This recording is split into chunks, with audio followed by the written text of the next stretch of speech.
Live, bringing you faith, fun, and facts. Live from the studios of the Guadalupe Radio Network. Join us on the show. Call 877-757-9424. 877-757-9424. Good morning and welcome to GRN Alive. It's GRN Alive time, Friday morning, and it is, September 4th, 2020, 22nd week in Ordinary Time. It's Friday. It's great to be alive. We're getting some much-needed rain here in North Texas the last few days after a very, very dry summer. So praise God for that. Good to have you with us. We kind of go back and forth between having a lot of guests and then some shows we don't have any guests officially. We've got a lot of people in studio, and we always rely on you to call in and jump in. We got some very interesting topics that we'll be talking about today.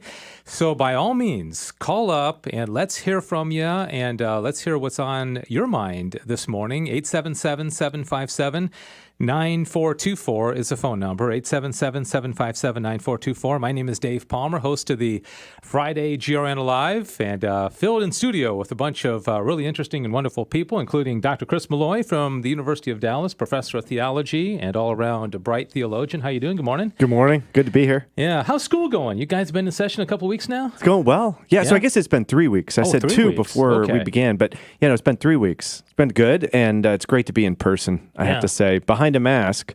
So we have all the protocols, We're 6 feet away. Everybody's got a mask indoors. But you can't tell if the students are like smiling during your lecture. You can tell. Can you still tell? You can tell the head. Okay. I'll tell you what. I suddenly I feel like I've been released, and I'm like doing all these hand gestures and because usually the face is enough. So now I'm suddenly like becoming like gesticulating.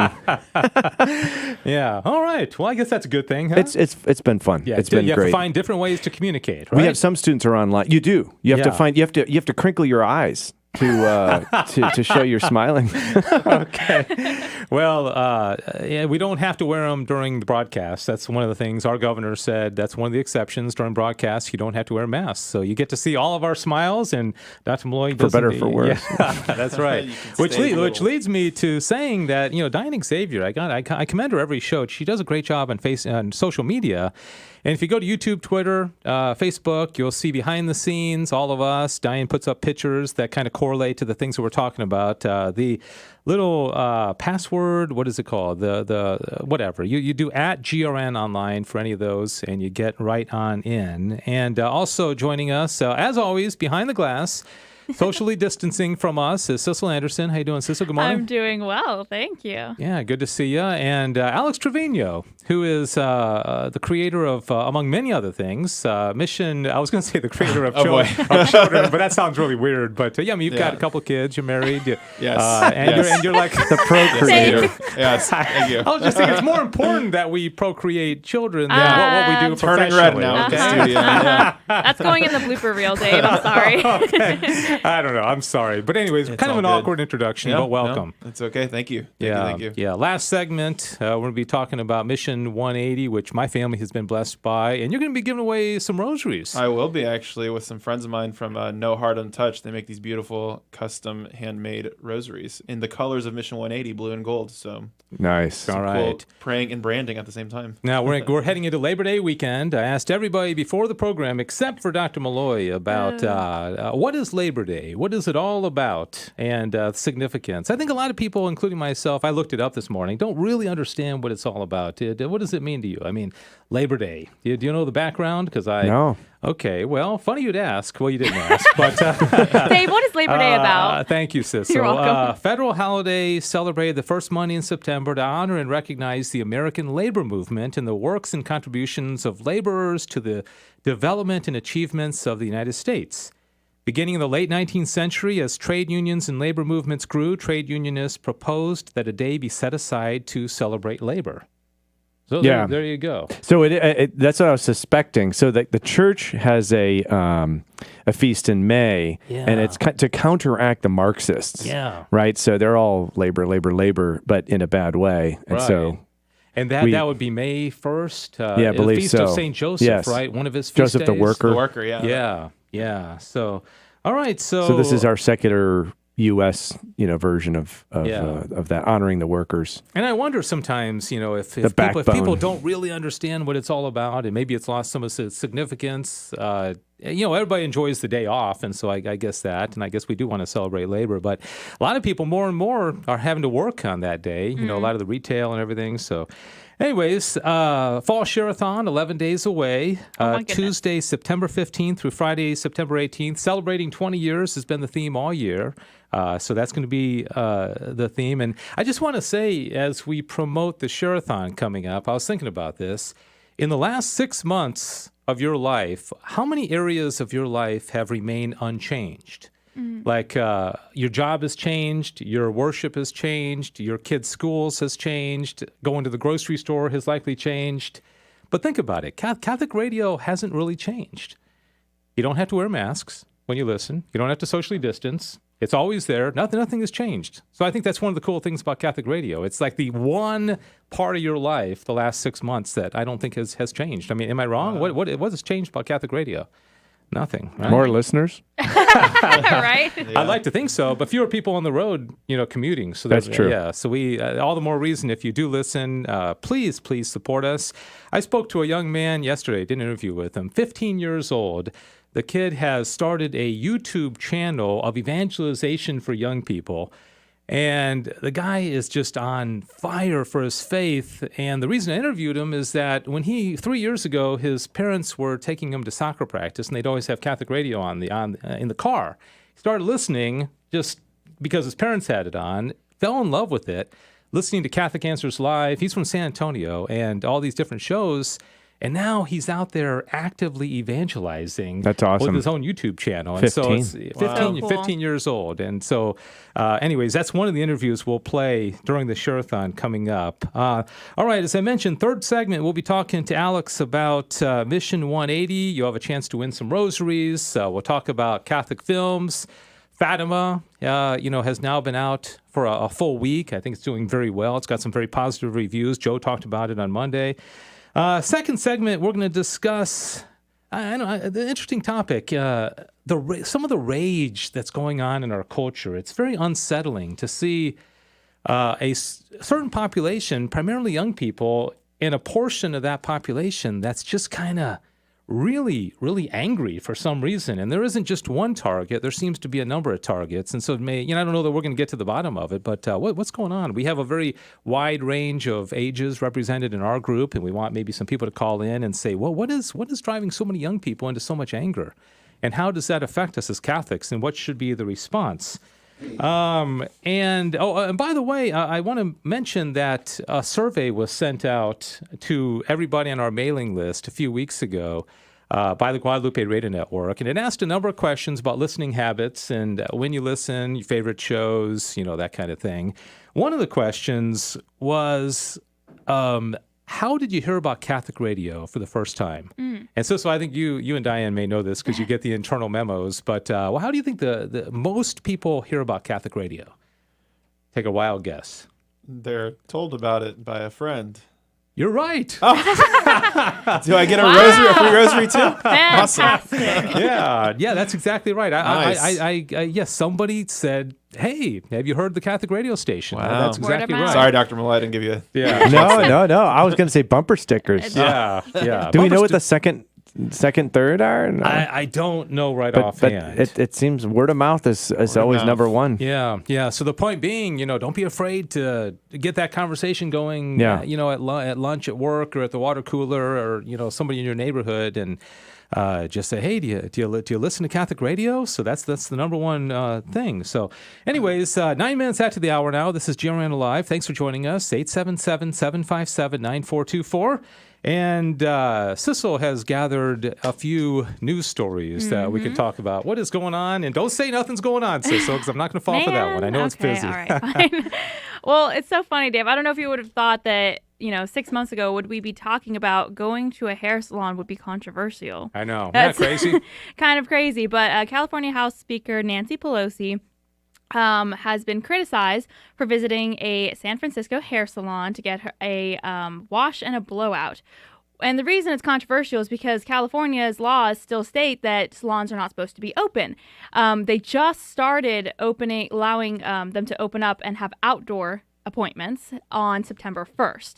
And so she was caught on video not wearing a mask. She has one around her neck, but she's not wearing it inside of this place, which is not legal at the moment. And the salon owner, Erica Kios, was very upset about it because she owns a salon, but she has independent workers, and that's how this particular one of the hairstylists had this appointment. And she doesn't think it's fair because she's not been able to be open for the past 6 months, and she felt that it was a slap in the face, and she thought they were going to be able to open a month or two ago. Still hasn't been able to because they specialize in hair dyeing, and you can't do that outside. She says, I'm a single mom, I have 2 small children, and I have no income. So highly criticized. And a lot of people are pretty upset about it because considering particularly that Nancy Pelosi's always been very outspoken about following the standards. You're absolutely right. So, I mean, who would have thought a year ago that that'd be the biggest story in the news? Is somebody going to the salon? A good head of hair is essential work if you're the speaker.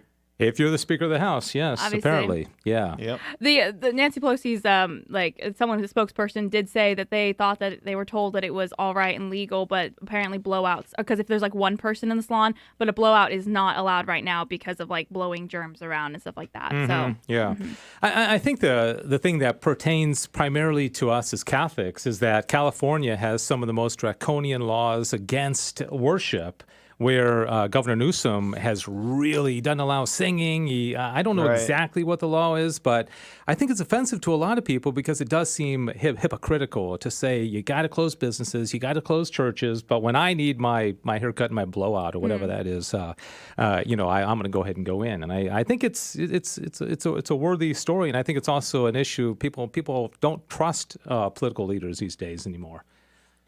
Yeah, lack of trust. Yeah. Yep. And, I think there has been erosion of trust, and it's not just Nancy Pelosi, but in a year like, and I know Sissel has another story about COVID and the things that are going on. In a year when you really have to trust authority, I think the whole issue of trust has been eroded, and it's not just Nancy Pelosi, and it's not, Trump or Biden or anything like that, but it's something that has been happening over a period of time. I got a couple of clips, and these are ones that are familiar where politicians have just downright lied to us. And again, over and over, you hear these things, and after a while, you just start, and I think it's a huge problem, especially, like I said, in a year like this when we must trust. Here's one, President Bush back in, I think, 91, when he said this, and this really backfired on him. And I'm the one who will not raise taxes. My opponent now says he'll raise them as a last resort or a third resort. But when a politician talks like that, that's one resort he'll be checking into. My opponent won't rule out raising taxes, but I will, and the Congress will push me to raise taxes, and I'll say no. And they'll push, and I'll say no. And they'll push again, and I'll say to them, read my lips. No new taxes. One of the big reasons he wasn't reelected in 92, was it? 92. 92, because he lied. And then, of course, the man who beat him got into his own problem with lying. And here's what, of course, we're familiar with what Bill Clinton said. But I want to say one thing to the American people. I want you to listen to me. I'm going to say this again. I did not have sexual relations with that woman, Miss Lewinsky. I never told anybody to lie, not a single time, never. These allegations are false, and I need to go back to work for the American people. All right. So 2 examples, and of course, so when Nancy Pelosi or other leaders tell us how important it is. There was a commentary that on Rasmussen Reports, a guy named Brian Junedep said, watch what people do, not what they say. Politicians who say one thing and do another are called hypocrites, and perhaps they have inside knowledge that the average person does not possess. Since mid-March, we have endured a daily barrage of what he called fear porn from the media. Inaccurate or inflated death counts and positive tests were used to justify shutting down the economy, closing businesses, restaurants, hair salons, churches, and schools. Mask use became mandatory, and those defying any of these orders were called murderers. And so I'm not saying that all the, restrictions were not called for, but when you don't have trust in leaders, it's hard to figure out what to do. And you go back to March, and I think we were all on board. Like, okay, right. this It was looks new. month, It was new. Let's do everything we can. We didn't know what and we the were 2 dealing million was what we were. Yeah. 2 million, but it hasn't panned out to 2 million, and now it's. If you get rid of the comorbidities, which I think average about 2.7 in the U.S., that people dying not only with COVID, but with 2.7 other conditions that could cause death. 2.7, only about 10,000, less than 10,000 died simply really because of COVID. Yeah, and that was another story that you had, isn't it? Yeah, definitely. Oh, so, my bad. Oh, no, you're just previewing it. Exactly. Yeah. Beautiful segue to the next topic. Absolutely. Excellent. Just like we didn't practice. Yeah. I know, that was good. Yeah, so this week, the CDC website was updated and said that for 6% of the deaths, COVID-19 was the only cause mentioned. For deaths with conditions or causes in addition to COVID-19, on average, there are 2.6 additional conditions or causes per death. That made the rounds on social media. Obviously, a lot of people were like kind of frustrated. They're like, what does this mean? This doesn't sound like a lot of people are dying directly from COVID. And now some other people were pointing out that the way that the CDC reports deaths, they list comorbidity. So that means that there might have been initially they had COVID-19 and then they got pneumonia and then they got respiratory arrest. And so COVID's down on the list. So what they put down as death is respiratory arrest, but they wouldn't have had respiratory arrest without COVID. So it's a couple of different aspects you got to look at it from. But it just goes back into the not trusting. We see these numbers and nothing seems to make sense. It's not being explained to us. And so people are trying to understand why different lockdowns are still happening and such. Yeah, that's why I think the Nancy Pelosi thing is so devastating, is that it's another knock to the trust that we have in political leaders, both sides of the aisle. And I won't get into church-related things, but there are some things like, the McCarrick report that we're waiting for, and every time, how many days has it been? Every day that we wait for the McCarrick report, days? Yeah, is that right? It's been 2 years. It's something that sometimes you just have to come clean and say, "Hey, mistakes were made, and it's horrible, but here's what happened, and let's move on." And again, that's a knock at trust. I do want to mention a few good news things that are going on as far as. Did you hear that Catholics in Wisconsin will once again be required to go to Mass? The bishops of Wisconsin have now lifted the dispensation. Of course, there's still the usual exceptions if you're sick or if you're not able to get there. Of course, that's always been the case. Reasonable ones, but that's really a good news. I mean, I like the fact that now we're starting to find some dioceses saying, okay, you need to get back. Let's go back to normal. Yeah. Let's see. Florida Governor DeSantis said Florida will never experience lockdowns again. He said that the number of people in Florida hospitalized is down 60% statewide from a July peak. And new cases of coronavirus dropped to the lowest level earlier this week since June 14th. And Maryland Governor Larry Hogan says all schools now can safely reopen. Wow. So you're beginning to see this trend of opening up and some good news. We need the good news. Yeah. All right. Any other controversial stories that you can dig up, Cecil? Oh, controversial? Never. No. So a priest from the Diocese of La Crosse, Wisconsin, has had a video go pretty viral in this last week. And I wonder why, because it was titled, "You Can't Be Catholic and a Democrat." Oh, I can't imagine why that would go viral. Huh? At all. No. Father James Altman came out pretty strong, and it's about a 10-minute long video that now has over 240,000 views. Just basically calling out any Catholic that has voted Democrat, particularly on the stance of that the Democratic Party supports abortion. And he says that, quote, "When politics and politicians act in an immoral way, we must certainly do the duty and obligations to speak up about it." He also called out Father James Martin for speaking at the Democrats and causing a Democratic convention and causing confusion. And he also said, quote, "There were a lot of pretenders, a lot of imposters in the past, 2008 and 2012 elections. A lot of people masquerading as Catholics, laity and clergy alike. But there were zero faithful Catholics who voted for that godless politician who had the audacity to blaspheme and say, "God bless Planned Parenthood, the most racist organization on the face of this planet, founded to wipe out black babies." Mm-hmm. So, yeah, he pretty much laid it on the line, didn't very he? much so. Yeah. The whole 9 minutes. Yes. It was one thing after another. very Was intense. it just 9 minutes? The whole Yeah, video? 9 minutes. Yeah. 9 minutes. Yeah. Yeah. He, I don't know. He said, here's a memo to clueless baptized Catholics. You cannot be a Catholic and be a Democrat, period. Their party platform absolutely is against everything the Catholic Church teaches. So quit pretending that you're Catholic if you vote Democrat. So he's pointing to the platform is what yeah. we were trying to Right, emphasize here. Right. And there are some pro-life Yes. Democrats. In fact, Fewer there and were fewer. some. There was there was an African American Democrat who spoke at the Republican convention. In fact, the most recent bill that reached the Supreme Court involving life came from a lady named Jackson. She's a Democrat from Louisiana, and so I don't know. Yeah. I would think you could probably say you can't be for abortion. I don't know, but I mean the It's party very and heavy-handed. It's very Yeah. kind of, heavy-handed. What was he? He was pointing out school choice, I think. yes, And marriage, and then the Yes. abortion. Look at this line. He said, repent of your support of that party and its platform or face the fires of hell. End quote. Oh, boy. Well, there you go. This guy's laying it on the line, isn't he? Yeah. He maybe could have been a little bit subtler or something. I don't know. Yeah. Or maybe explain a couple of things of what Just- he means. Like Yeah, the issues. the issues. Because then ultimately it's an issue because, parties can flip-flop between Yeah. what they stand for. Yeah. And currently, at the moment, the Democratic Party stands for abortion and other things. Yeah.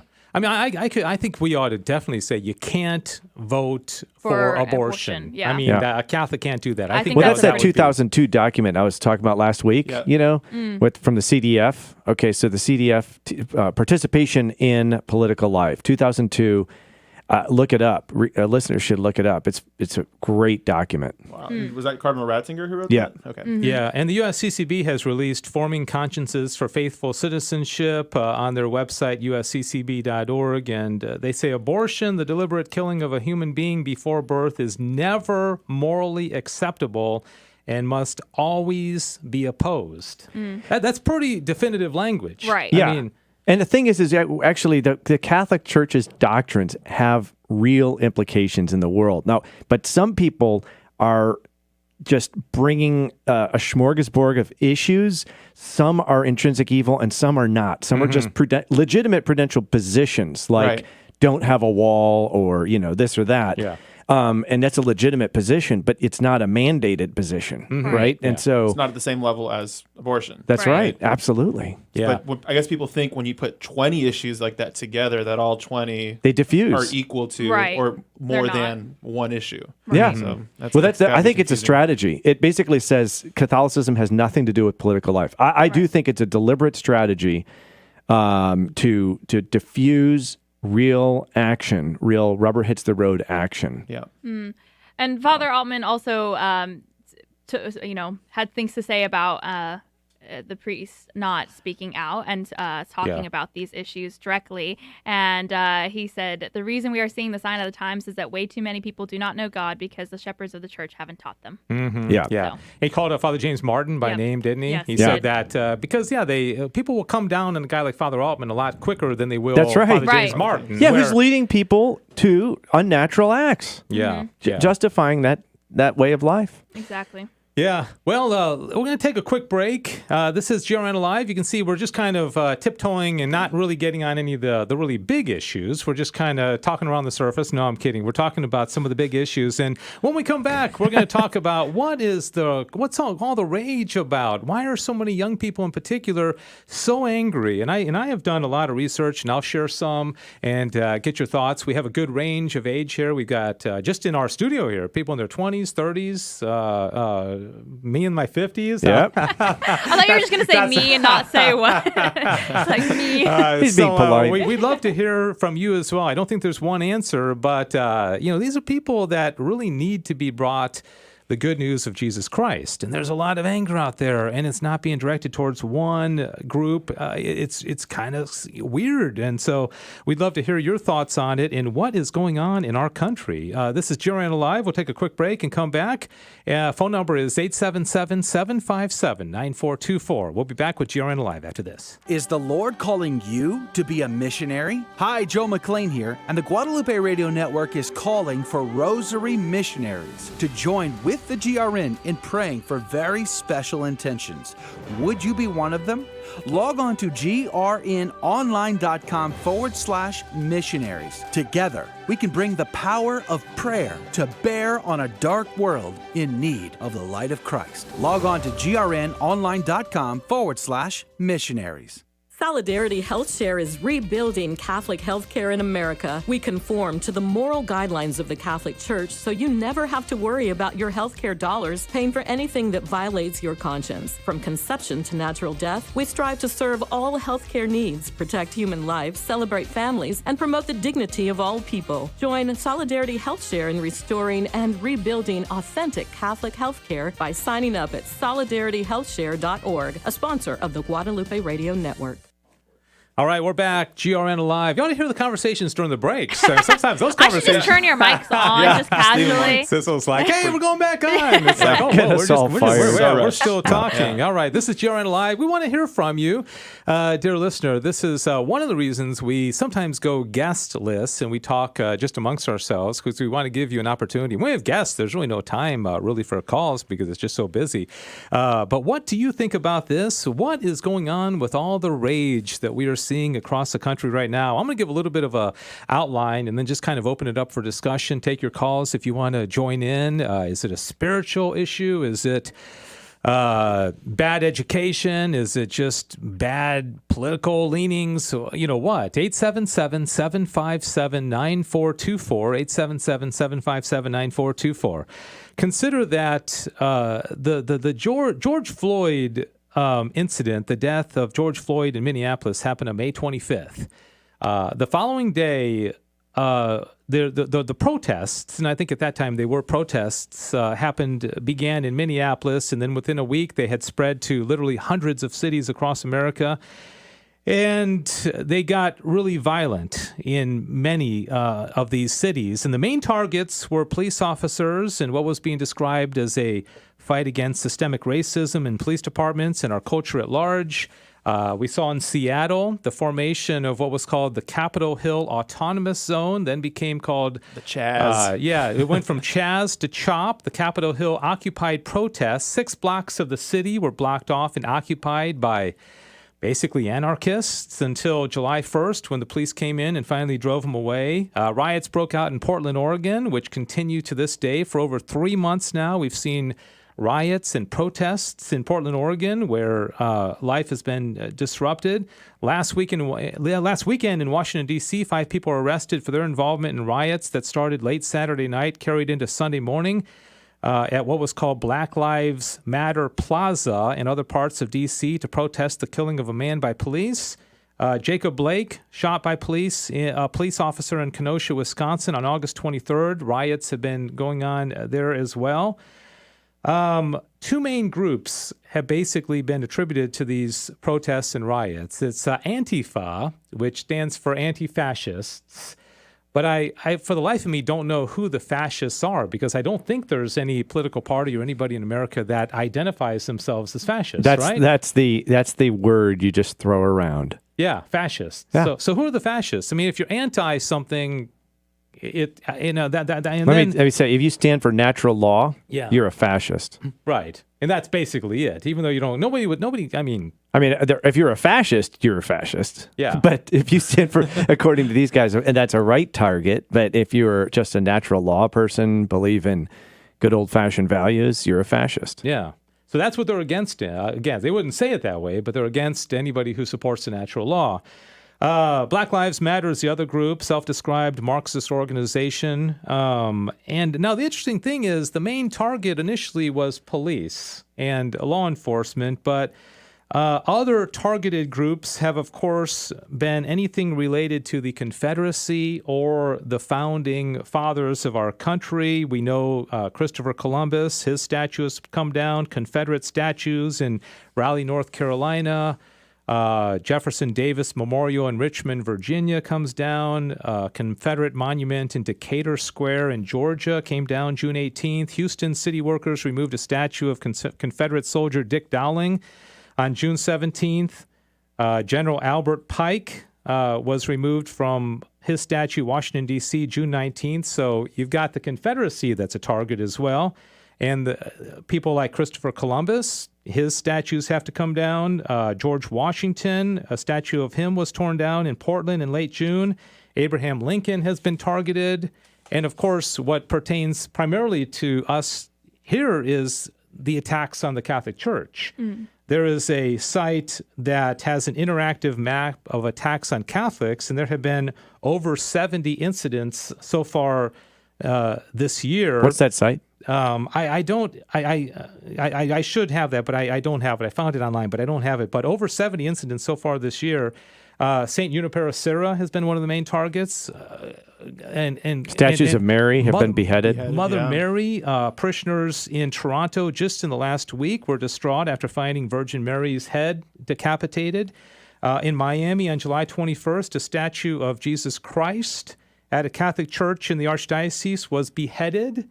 And I think it's significant that they were beheaded for reasons I'll explain here in just a moment. Archbishop Thomas Wensky called on law enforcement to investigate this incident as a hate crime. A statue of our Blessed Mother had the word idol spray painted across it in New York, across her blouse. And I mentioned Junipero Serra. Okay, so now we got the Catholic Church being attacked as well. You would think that corporations like Amazon, who has given $10 million to supporting justice and equality, BLM and Antifa leaders were outside Jeff Bezos' house with a guillotine on at least two different occasions. Okay, this is where the decapitation theme, I think, is significant. Why a guillotine? What? Because, of course, when you think of a guillotine, everybody thinks of the French Revolution, right? Yeah. Okay, so Amazon, despite their contributions to justice and equality, is not safe. Target stores committed $10 million to ongoing resources, rebuilding efforts, advancing social justice. They're based in Minnesota. Their stores were ransacked, attacked, destroyed. So it doesn't matter if you're a corporation supporting these causes, you're still going to get destroyed. The Nike company they were protested outside Portland. They're from Oregon. Okay, that's one of the most liberal companies you can imagine. CNN's headquarters were attacked back in June. You couldn't find a more friendly media source than CNN. They were attacked. So what gives? Mayors of liberal cities like Lori Lightfoot in Chicago, Ted Wheeler in Portland, their homes have been. The mayor of D.C., who ordered city workers to paint Black Lives Matter in big letters right in front of the White House. Her house was targeted for protest. They've moved to the suburbs. They're going into random neighborhoods. Ted Wheeler left his condo complex, left all of his neighbors to fend for themselves, basically. Yeah, they burned down his lobby. And I can go on and on and on, but people leaving the Republican National Convention last week were attacked and threatened. One of the Georgia Democrats that you mentioned, he was harassed. He and his wife heavily. Yeah, they had to surround him by police. Yeah, on his way home, on his way to the hotel. So that's the background. I don't know who's safe in this war with these young people, but that's the background. We got some calls coming in, 877-757-9424. What do you think about it? What's the cause? What's creating all the rage? I've spoken enough, so I'll let you guys jump in. I'll jump in real quick first and say I think it was just a perfect storm of being locked down for 2 months. And that, at first, what we said earlier, it was 2 weeks, and then it was a month, and then it was a month and a half, and then it was 2 months. Then you had this incident happen in Minneapolis, and it was just the perfect storm of this is a reason to get out and just, say whatever. No laws or no laws, we're getting out. So I think that, just being locked away for a couple of months, everybody not making money, everybody losing jobs, everyone, an overall depression in this country. Yeah. It was just the perfect storm. I think caused a lot of this. Yeah, so you've got that, and you've got like righteous indignation, So we will admit that.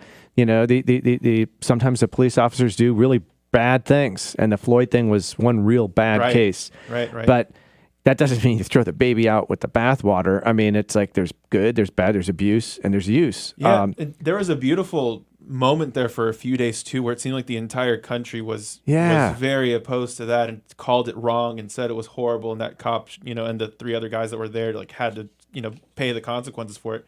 It was beautiful all over social media, on on the news, everything. It seemed like the country was finally uniting over an issue. Yeah. And then 3 days later, you see all the riots and kind of destroyed any of that progress that we were making. So, it's like, because you have an innocent, I mean, yes, he needed to be apprehended, but you have a person whose life was taken. He was innocent. Life should not be taken. Right. His life was taken. Granted, it might have been inadvertent, like just the guy's not, I mean, whatever was going through his mind. But that should remind us of the innocence in the womb. I mean, it should. Right. We should suddenly come around and like have a conversion moment, but we haven't. We've had a rage moment. Yeah. The other thing is there are just nefarious factors. Anthony Esselin, who used to teach at Providence College, now he's up in Magdalen, I believe. He said it's guilt. When people can't expiate their guilt, when they feel that they can't be forgiven, they have to. It's too big to bear because we're sinners. And we do some bad stuff. And if you can't get rid of that guilt, then suddenly you've got to make someone else really guilty. So they're like targeting people and showing like moral rage, totally twisted moral rage, but it's moral rage.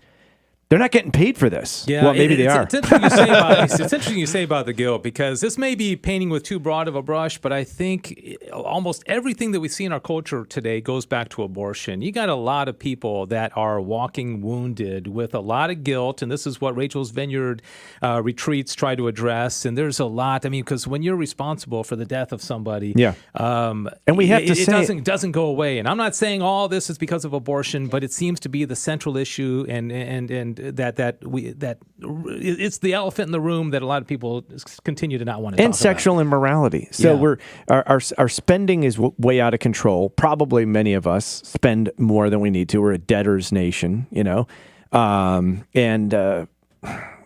we got a lot of immorality. Mm-hmm. And what are we going to do? Just shove it on somebody? Yeah. Get angry about something. Potato around, right? Yeah. Let's go to the phones. Again, appreciate your comments. 877-757-9424. Lucy in McKinney, Texas, listening to North Texas KATH 910 AM is on the line. Lucy, good morning. Thanks for calling. Hey, good morning, Dave. I was calling because I was thinking about this for quite a while because of what's been going on now. And my take on why the rage. It's been decades of indoctrination in primarily our public school systems, because not only have they taken God out of the schools, even, just to say a simple prayer, you can't, oh my goodness, you can't kneel to say, a quick Hail Mary or something before or after a game. It's just a big no-no. And yet what they've done is they've replaced real religion of God, of worship of God, and in a true belief system in our, in a supreme being like our Lord. They've replaced it with their own religion of the left, and that is, so instead of teaching math, science, arithmetic, they're teaching a different system of values, beliefs, and behaviors. And what are values, beliefs, and behaviors? But really, they have a foundation in a religion. But they're teaching it from a very bad point of view. It's almost like how Islam teaches their children to become jihadis. They learn to hate, and they learn to act upon that hate. And so in our schools, they're teaching that America is bad, that there's all this evil around America, that we're white supremacists, all this awful stuff that they're teaching. And these kids, it's like a void. They're not being taught properly about God and religion by their parents or whoever. There's a void, and that void is filled in by. Oops. We man, lost her. That was a good call. Yeah, I didn't hang up on her. We lost her. But Lucy, thank you so much. Good comment. I just want to say that she's so right. It's like we're religious people, and so some kind of doctrine is going to be taught. And if it's if it's not Christianity, if it's not faith, if it's not prayer, something's going to fill the void. And I think what she's getting at is there's nothing neutral. Yeah. A culture can't be neutral. Bad, right? Yeah. Yep. And so, that's the thing. We need a religion, and we've founded this more and more with the ACLU and the reading of the First Amendment. We just founded it on getting rid of religion in all spheres. All right, Lucy came back. Was it something we said, Lucy, that you hung up on us, or what? Rage. You know what? I have to laugh because I was sitting there talking away, and I had no idea that the call had dropped. So I don't even know where it ended. Yeah. Well, no. I think you were starting to wrap up. We heard almost all of it. I think just the last, maybe you want to just kind of wrap it up, the last 15 seconds or so of what you were saying? Yeah. The only thing else I was going to add was that I think, you had mentioned a couple weeks ago or so about the communist goals for America that was put in the Congressional Record in 1963. Well, what's going on right now, actually, all those goals are being met, and that included what is happening to public schools, the taking down of statues. All of these things are in there, and this has been planned. This is not just a sort of a random thing that happened, culturally. It was planned. Yeah, it's like a cultural coup. That is reaching its climax. But thanks be to God, it hasn't happened yet, and so we can still push it back. Lucy, thanks so much for the call. Great points. I'll let you guys comment on Lucy's call. I'll keep you on hold if you want to keep listening. Okay, so you can listen to the radio as well if you'd like. But we got to take a break here in a minute. But any other thoughts on what Lucy said? I like that. I like that vacuum. We need to fill the vacuum with the Spirit of Christ. And we need to organize. These people are organized. I think she's right. It's not that conspiracies are run by one person. There's kind of a coalescence, but there are organizers out there. We know that there are community organizers. Oh, yeah. Some of them have it on their resume. And it's kind of like, don't push your religion down my throat while we push our religion down your throat. Yep. I mean, that's what's happened, but we need to wake up and realize that it's happening because secularism is a religion. Liberalism. It needs to be labeled as such. Liberalism. All right. I think you got to get to your class. I got to get moving. So we're going to take a break. Good to see you, and glad things are going at University of Dallas. Have a great going weekend. Well. And thanks again, Lucy, for the call. When we come back, we talked about the problem. Let's talk about the solution. How do we evangelize? I mentioned the 15-year-old Andres Sanchez, who's 15 years old. He's got a YouTube channel. He's evangelizing. He's talking to people his age. Sissel has a film degree. Diane works in media, even outside of this. Alex, does video productions. Let's just open up a conversation. We're going to talk about Mission 180, Alex's project, and how can we reach people with the gospel message of Jesus Christ? We do it with the radio every day, but we all have a responsibility. We can all do something. And so we're going to take a 2-minute break and come back and talk about that. We love your comments and your calls, 877-757-9424. And Alex is going to give away some rosaries as well. I am. All right. Yes. I'm excited. I want to get one of them. I do too. Yeah. All right. 2 are spoken for. We'll be back right after this.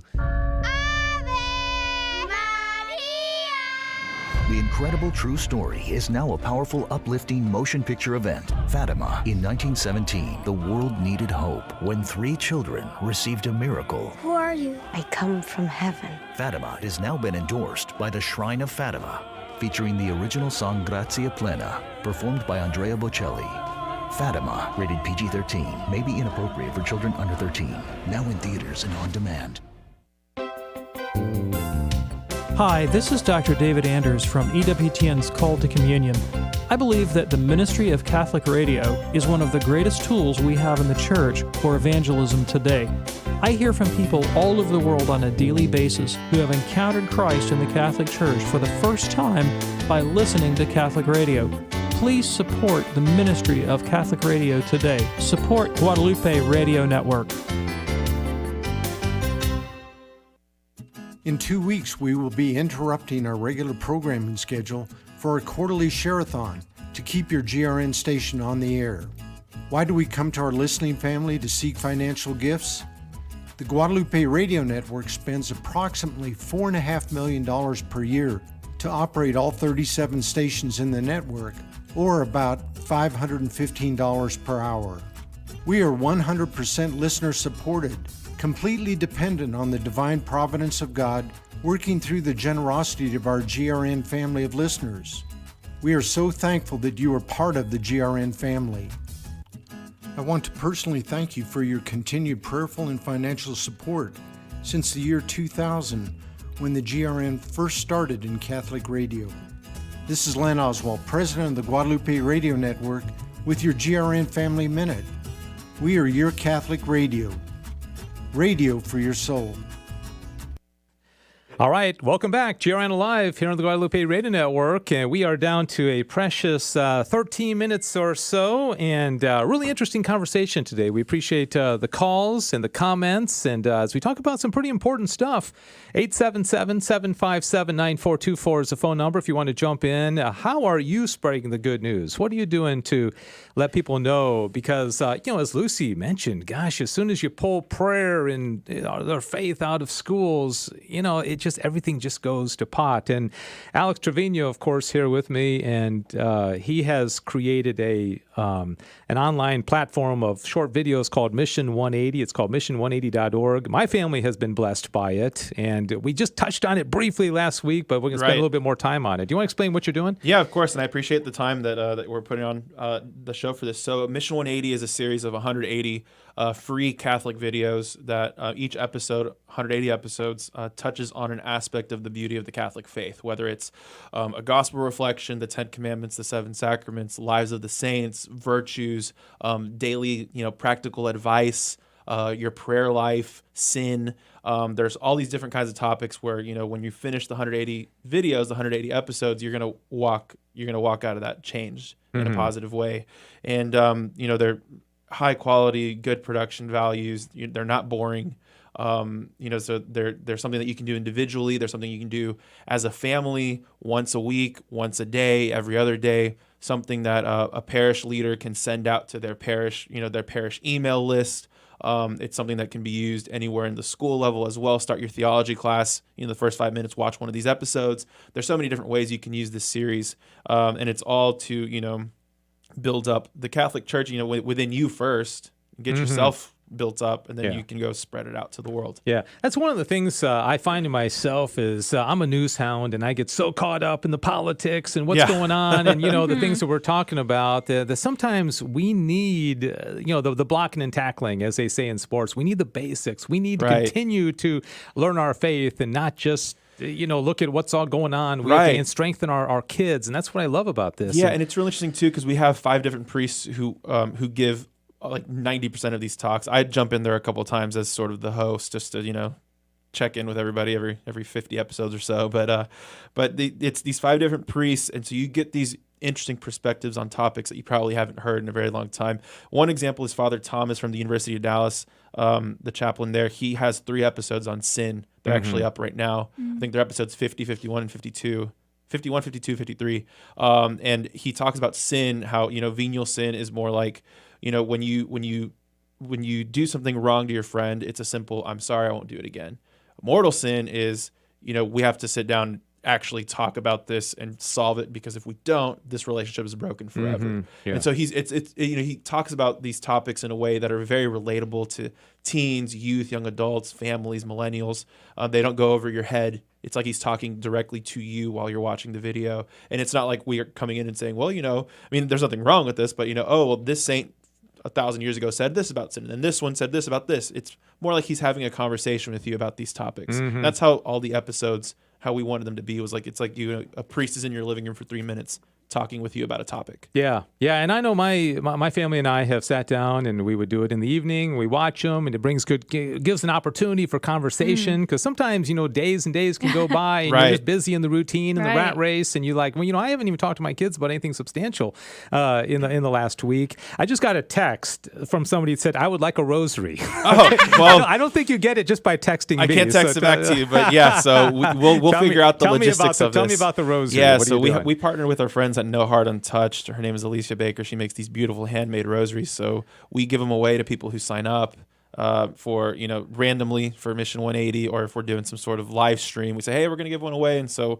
what I want to offer today is everybody who signs up today, I see you sign up. Everyone's getting a free decade of the Rosary. Don't mind me just going do to they the have website. to say go for it. Do they have to say I love Guadalupe Radio? They have to say they love Guadalupe Radio. Yes, they have to give you guys a good review too. And they have to mean it. And they have to mean it. Yes, we will know. So no, everybody who registers, it's super simple to get an account. Dave, you did yours.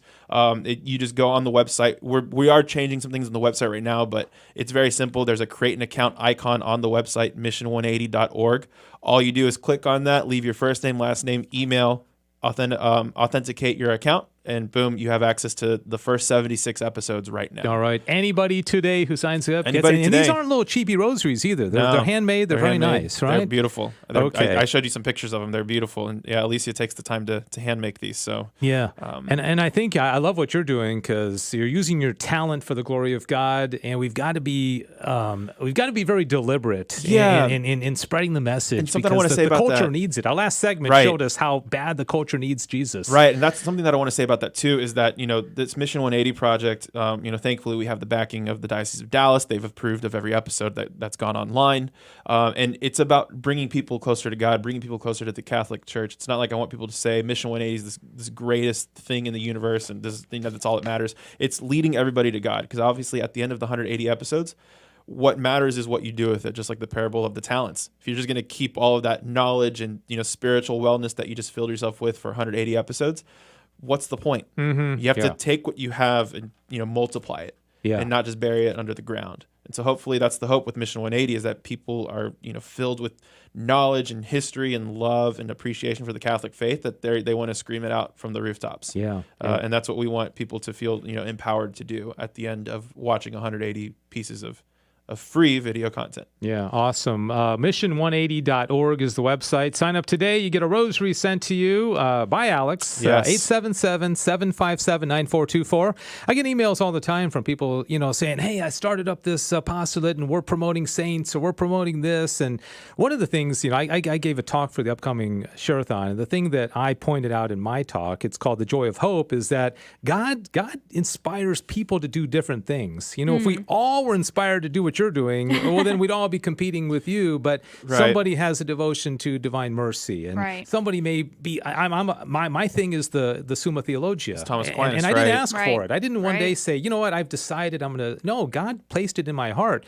And so one of the points I make in the talk that I did is that if God is inspiring you to promote some part of Catholic devotion, or the Mass, or the liturgy, or confession, or what have you, there's 1,000 things, more than that, then run with it and go with it. The big thing we do in Mission 180 at the end of every episode, so each episode, just to give you the quick format, is the priest has about 2 to 3 minutes talking about this topic, and goes into it, and then everybody, we pray a decade of the Rosary at the end of every episode, just to start instilling the prayer life. And what I imagine, if you're not used to praying a decade of the Rosary every day, it's kind of like the gym where you go and you try to lift the 135 chest press. Oh, I can't do it. And then after 2 weeks, though, you get the hang of it and you do it. So I feel like that's what's happening, is a lot of people, go through the deck and they stop halfway, and then they go the other time, they almost make it to the whole way, and then after a week of watching episodes, they're looking forward to praying at the end of every episode. So that's a huge thing that we're pushing through Mission 180, is the power of prayer. Yeah. We have a lot of episodes on prayer as well. Yeah. I know, Sissel, you work with, deal with a lot of young people. You have a group that you meet with high school kids and all that. What is your take, or what do you see are the needs for especially reaching out to young people? Oh, boy. where to begin? Dave, we only have 4 or 5 minutes. Yeah, we got 3 minutes. Okay. Okay, with reaching out to young people. Well, kind of like what Alex is doing with creating media that young people can consume and stuff like that. That's a big thing, I think, is that we're consuming a lot of media these days. A lot of it on our phones, just flipping through, and you're seeing little short things, but we need to have more of a Catholic presence, or even if it's not directly Catholic, a good media content that has Catholic themes in it, from films and televisions. Because if you think about it, young people today more than likely are going to listen to an influencer, like a singer, a actress or something, than they would to anyone else, really. If you think about it, there's a hold. So we need to have a stronger voice, so that's kind of combating that. Because if you think about it, every kid, they're going to be like, oh, well, this singer said I should do this. I should follow this. I should have this belief. Yeah.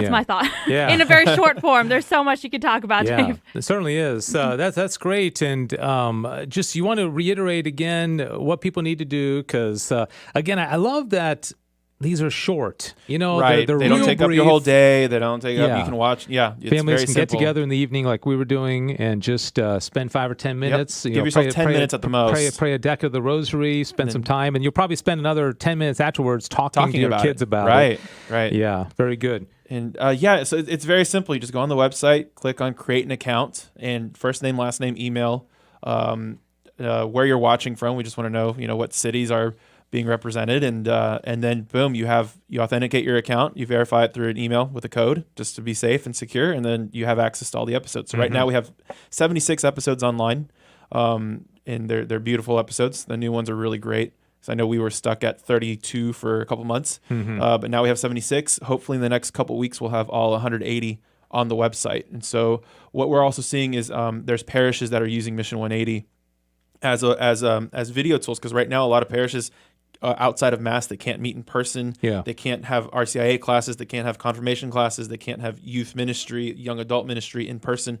And so parishes and schools are starving for content that they can pass around to their communities to build up their communities. And so Mission 180, it's a great opportunity to sort of, spread it around to your parish to say, look, this is something that you can use to grow spiritually in your household while you can't really come to church and do that. Yeah. Mission180.org. One of the things that really stands out about your videos is the beauty, the images that you use. It's some of the most breathtaking beauty. I'm in a little debate with an atheist on my YouTube channel right now, and he's like, I can't believe in God because I don't. There's no demonstration. I don't see how God doesn't reveal Himself. I'm like, seriously? Through nature, it's through the stars. Do you know? I said I see God. The effects of God 1,000 times a day, and so that's one of the things that really stands about your videos is just the beauty, and it's just breathtaking. And so, anyways, sign up today, and you get a free rosary, handmade one, not one of those little cheapy ones that come in the mail. These are nice. These are beautiful. Yeah, they're great rosaries. Yeah. Well, great to see you, and we're gonna do something really interesting for the Monday GRN Alive show. It's going to be, you hear the Houston studio on Mondays, and you hear the Dallas and the North Texas studio on Fridays. We're actually going to be bringing us together for Monday's show. It's going to be really interesting. Like, we've never been on because Joe's going out of town, and that's why we're doing it. Joe is going with his family on a trip, and so we're going to connect with Tim and Teresa and have a show that will be together on Monday morning, and so that's going to be kind of fun. It is. And the crossover. Yeah. Wow. Finally, we're all getting along with each other. Isn't that nice? And just another reminder as we close out that the Fall Share-a-thon begins in 11 days. It's Tuesday, September 15th, 7 a.m. Central, 8 o'clock Eastern Time, celebrating 20 years. And we'll hang around for a few minutes after show and continue talking about this and bring Sissel further into the mix. Thanks for joining us. God bless you. Have a great long weekend.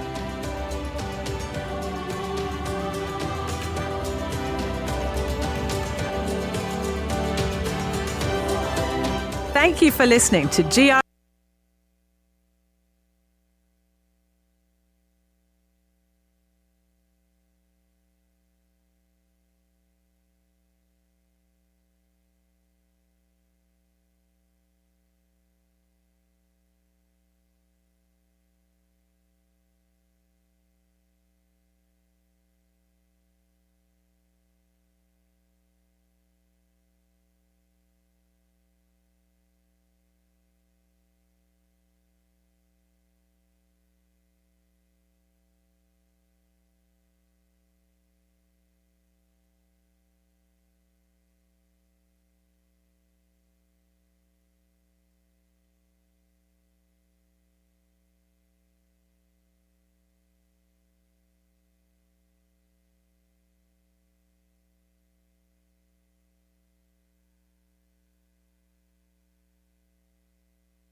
All right. We are back. What's that? At 9:05, I got to go. So I can stick around for 6 minutes. I thought you said you had 905 signups since we No, went off that'd be very fun. All right. I'm starting to get some texts. Look at this. Love the show this morning. Dave Palmer for president. Seriously.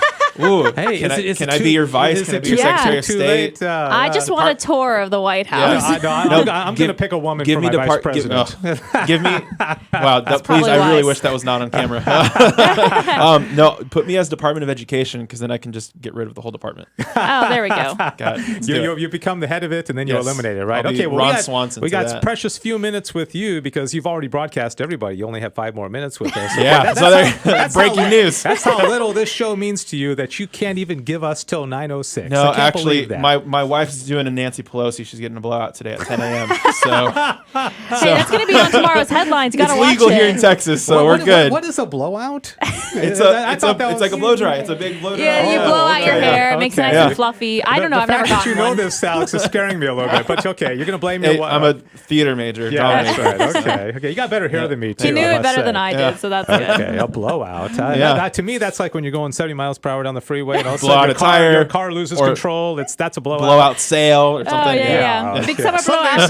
Sunday. Started this with a lot of energy. I love it. That's right. I like that. So you're telling me that you've already got about 12 people that have signed up. It's really nice to see the energy between Mission 180. Good. Yeah, you'll be 13. Lucky 13. But what we're doing with this website with Mission 180 is we're definitely targeting it to people who are starved for content. So, we're talking school principals, teachers, parish admins, youth ministers, young adult leaders who, are looking for virtual content, for digital content that they can spread about their communities in order to build communities. So what we have is basically anybody in one of those leadership roles who signs up, I give them the links, the individual links, along with a couple of questions and a reflection so that they have pre-built emails that all they have to do is just forward them to their communities. So there's no work that needs to be done by a youth minister or by a head of a parish or a DRE at a parish, where they can say, hey, for the next couple of days, I'm going to send you the whole parish community these awesome videos with some questions, some reflection questions to do as a group or individually. So,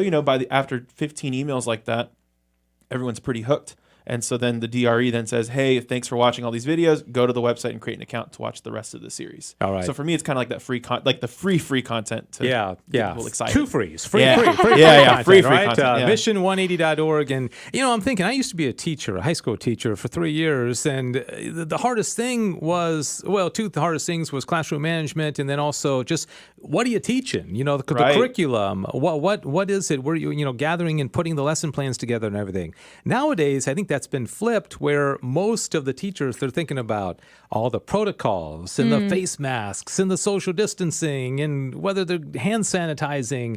And so I guess what you're providing is saying, okay, you got to deal with all that stuff. Here's your content. Right. I mean, it's there. You don't have to do anything. I can fill up 15 minutes a day for you. Yeah. Because if you're going to be talking about the 7 sacraments, the 10 commandments, lives of the saints, virtues, I have an episode on all that stuff. Yeah. So if you're talking about, St. Francis of Assisi on October 4th, that's his feast day. Boom. That you can show that episode and talk about his life. Yeah. Easy. So how'd you come up with all the content? Are you the writer, or did the priest kind of write their own stuff? It was a fun process. Me being a creative type, I didn't want it to be very corporate in the sense where it was just like, you're just going to come in and shoot some content. I had drafted a bunch of content. The donors on this project also drafted a lot of, we all sort of picked out topics, things that would make sense, things that would be relevant for, kids, young adults, families today. And then with the priest, we treated it like fantasy football, where I said, here's a bunch of topics. Whoever, each of you pick 40 topics. So if you pick last, you're going to be stuck with 40 topics. Right. So, I recommended all of them get there soon and pick out the ones you like. Yeah. And we made sure that each topic that the priest talked about, that it was something that they personally cared about, so that they related with, something that they had preached about in the past. And then when we came, to shoot them, we shot them over 2 weeks. We took the time to say, to Father Andrew, for example, hey, you're talking about confession, what's the main point? What are some of the sub points that you're going to make? And then, we would just very collaborative, so that they didn't feel the pressure of having to nail it by themselves. Like they had help with me and with everyone to, to sort of say, hey, can you touch on that again? That would be something that would be really interesting that people, I think, would care about listening to, about confession or about baptism or whatever. And so it turned into this great collaborative project, way more collaborative than I thought it would be, where I got to hear just these beautiful insights from these priests and push them a little bit to say, hey, like that is going to resonate so well. Can you talk about that for a minute?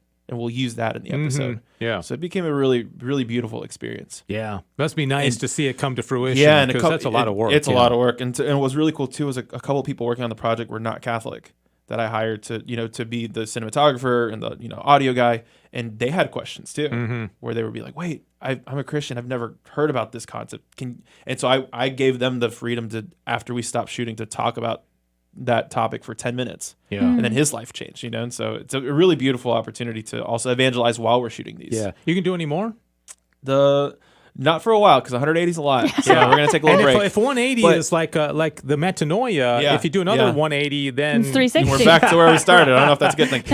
But Mission 180 is definitely, we're building it as a platform to produce more content. So eventually what we want to do with people who sign up, who we have their emails and everything, we have our Facebook groups, our Facebook pages, Instagram, is we eventually want to turn it into, hey, we made this awesome documentary on Our Lady of Guadalupe. We're selling it for $10. We're a nonprofit, so we're saying, your proceeds go to allow us to continue to make more beautiful, good quality Catholic content that you can share with your family, your friends, and your community.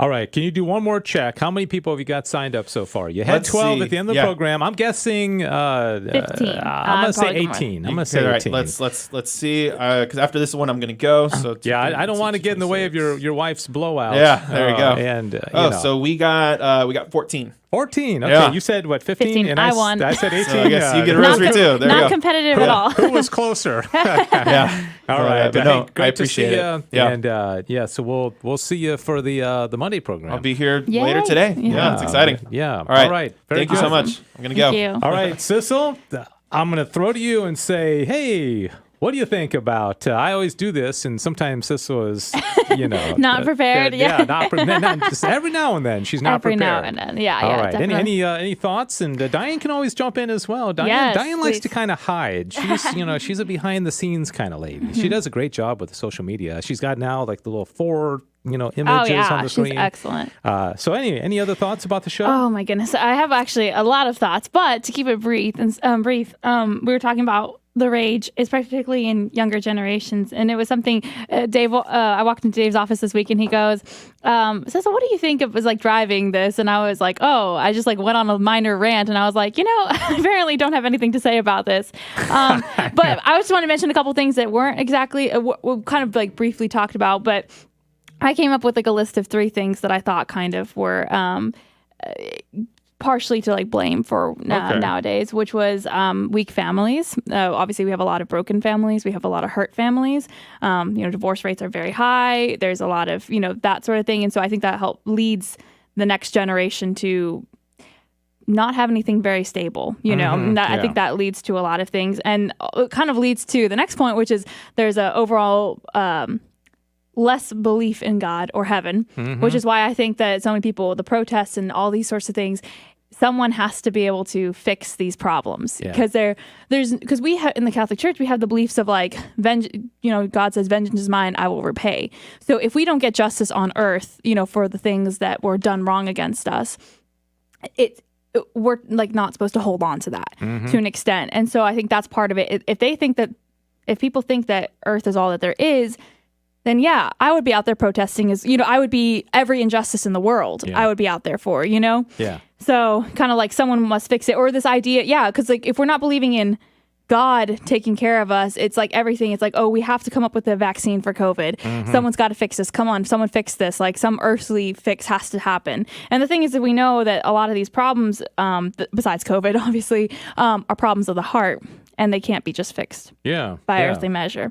Well, you actually were the one that gave me confidence to do that segment, because sometimes when you don't have a guest and you throw something out there, you just don't know how it's going to go. But the fact that you had a lot to say about it, and you're young, and I thought, oh, okay, let's go with it. Yeah, definitely. I thought it was good. We had some good feedback and getting some texts and some emails. Even Sammy in our Midland office said he liked the topic. And I mean, you probably could do shows and shows on this topic. Like you said, it's not one thing, but yeah. But it is perplexing to me, because I've got a teenager and a young another daughter who's about to turn 12, and I just think like, gosh, what well, what's forming young people? Is it things that they're getting on social media? I'm very aware of it as a father and like what we're talking about with Alex is that we need to teach them the truth, because I think somebody who is grounded in their Catholic faith is not going to be angry, because it's a faith based on hope.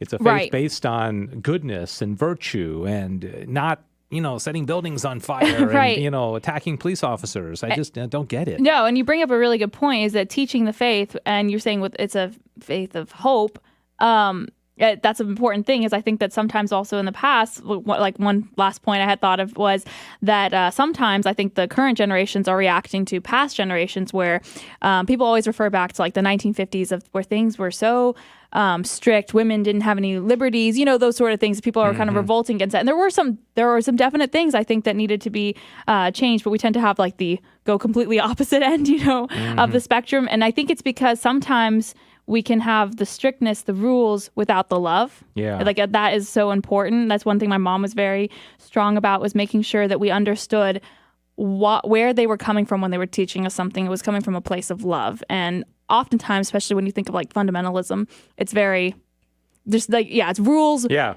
No understanding, just you have to do this. And sometimes it can be rules that don't make sense. You know what I mean? They're unnecessary rules. Mm-hmm. Yeah. So. Well, rules without relationship equals rebellion. Exactly. That's what I've always there we go. Perfect. Is true. So yeah, that's good. Good points. So many good things come out in the after show.